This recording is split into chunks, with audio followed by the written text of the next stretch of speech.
Dara guys, oh, naluto na iyang giluto guys. Naluto na iyang giluto. Di na di pagkanon ba? Kanin mo na to. Maura ni amo ang handa. Kay manya no.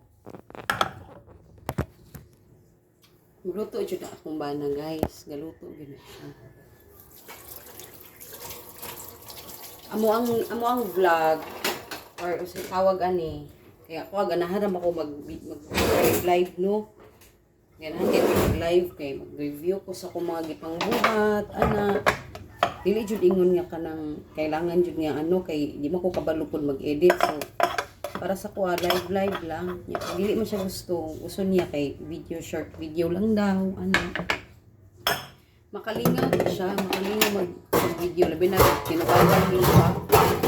tinubagay mi sa mga content.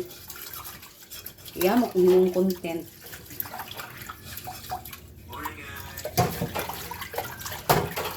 Nagbuto sa kanon guys. Kay nauna ang kanon, naulahi ang kanon.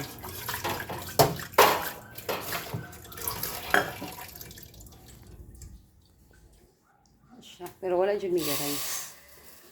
Mga kids lang. Kids. Wala na may gabaligya. Wala may gabaligya.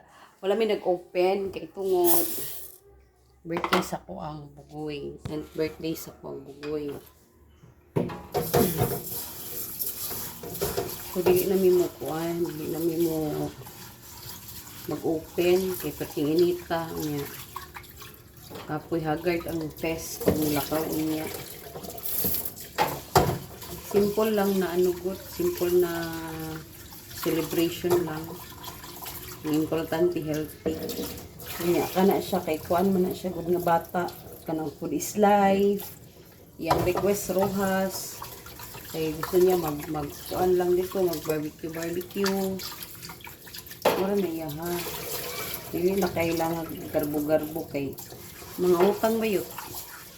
Sao na lang. Dili siya pwede doon. Simple celebration lang yun. Ang importante, healthy and happy. Wala. Kaya pag maghanda-handa ka, manggod, apoy kayo, uy, gilaliman ka ng mag-prepare ka sa food. Okay man, no? Kaya mag-share yung pag-blessing. Kanang after good sa ano, after sa event, magluto ka, mag-prepare ka, pagkahuman, kapoy kaya ako isa, baklan diha. Smile na. Mukhaon lang sa gawas. Less ang hago. Less ang gasto, less ang hago. Nya guys. Nya na pod. Sige ra mig vlog. Kay way lingaw. Nya magkinansyaway mi pagkahuman sa mga vlogs. Vlogs video pa. Bye. Nya morat po.